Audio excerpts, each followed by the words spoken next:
এই যে আমার বড়শিতে মাছ ধরা আগে পড়ছে, এখন নিয়ে আসতেছে এদিকে। দেখা যাক মাছ খুমের মধ্যে কেমন মাছ পাওয়া যায়।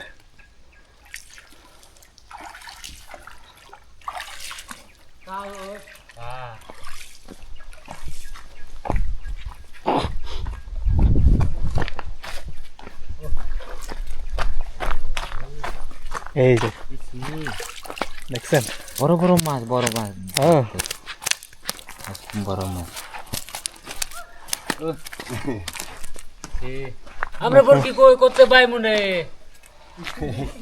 আমরা পাবো, হ্যাঁ ইনশাল্লাহ, আল্লাহ ভরসা আমরা পাবো। পাই ফেলছে। এই যে বাবারে বড় মাছ রে। ইস আরে আরে এই যে মামা খুশি, মামা এখানে থেকে মাছ ধরে। হ্যাঁ উনি প্রায় সপ্তাহ 2 সপ্তাহ ধরে মাছ ধরে। এটা কিন্তু রুই মাছ, পাহাড়ি, বুঝছেন। মাছ কম